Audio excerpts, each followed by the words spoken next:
बागेश्वर धाम के पीठाधीश्वर पंडित धीरेन्द्र शास्त्री के बयान पर एक बार फिर बवाल हो गया है। दरअसल उन्होंने सवाल उठाया है कि ऐसा क्यों होता है कि हवस के पुजारी शब्द का इस्तेमाल किया जाता है, हवस के मौलवी शब्द का इस्तेमाल क्यों नहीं किया जाता है।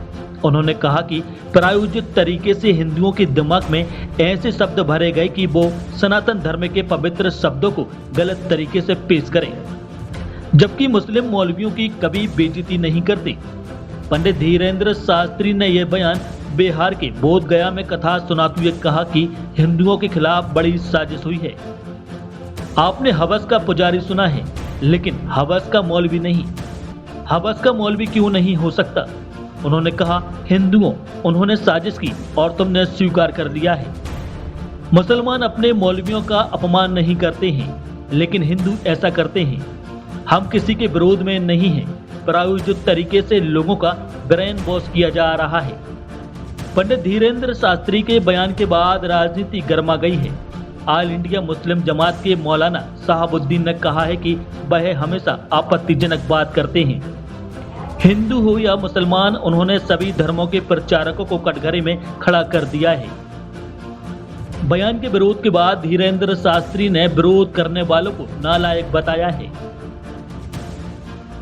इन नालायक हैं, इनको ज्ञान नहीं है किसी भी प्रकार से। हमने किसी भी मजहब को या किसी भी धर्म गुरु को नहीं हमने बोला।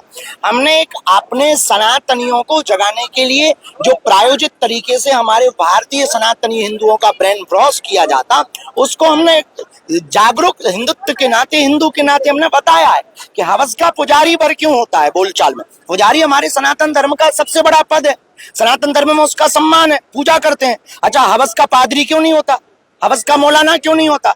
अगर ये बोल दिया है तो लोगों को दिक्कत होने लगी। अभी कोई एक नेताजी है, उन्होंने बयान दिया था कि साधु संत तो गांजा फूंकते हैं। कोई अंसारी जी है, उन्होंने कहा कि महात्मा गांजा फूंकते हैं।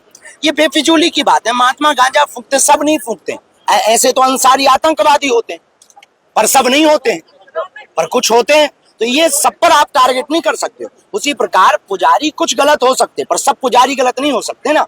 तो सबको टारगेट क्यों किया जाए? हवस का मौलाना क्यों नहीं हो सकता है? हम किसी भी मजहब के खिलाफ नहीं है, उनको बुरा नहीं मानना चाहिए। अगर किसी को बुरा लगा हो तो लगना चाहिए, उसमें हमको कोई दिक्कत नहीं। ये भारत की यही सबसे बड़ी दिक्कत है। राष्ट्रविद्रोही, मानवद्रोही, इन लोगों का भारत के कुछ लोग सपोर्ट करते हैं। बाकी जो मानव को जोड़ने का, एकता का काम, सनातन का काम, भारत को जोड़ने का काम करते हैं, उनका विरोध करते हैं। इस बात से ही तो भारत पीछे है, इसलिए तो हम लोग विदेशों के मुकाबले में पीछे हैं। यही दुर्भाग्य है भारत का, जो आतंकवादियों का सपोर्ट करता है। नवरात्रि में हमारा यही विचार है कि आपकी देवी की मूर्ति स्थापना रखना तब सफल है, मूर्ति पूजा करना तब सफल है, जब आप यह प्रण लेवे कि प्रत्येक बेटी की आबरू इज्जत पर उठने वाली उंगली को ही तोड़ देने का संकल्प अगर ले लिया जावे तो ही तुम्हारी नवरात्रि पूजा सफल है। वरना देवी दुर्गा मूर्ति पूजा रखने से भारत का कल्याण नहीं होना है। माता के प्रति हमारी आस्था है, हम भी माता की पूजा करेंगे, हम भी देवी माता रखेंगे। हम देवी माता के विरोध में नहीं है, पर उन लोगों के विरोध में जो 9 दिन तो दुर्गा दुर्गा करते, 10वें दिन मुर्गा मुर्गा करते हैं, हम उन लोगों के विरोध में हैं। माता देवी को रखने वाले लोग संकल्प लेवें, दुर्गा पूजा के साथ भारत की बहन बेटियों के साथ होने वाले अत्याचार पर कम से कम खुलकर बोलें। महालक्ष्मी के 30 टुकड़े हुए, 30 टुकड़े हिंदू बेटियों के हो रहे हैं। इनके लिए अब हिंदुओं को संकल्प लेना पड़ेगा।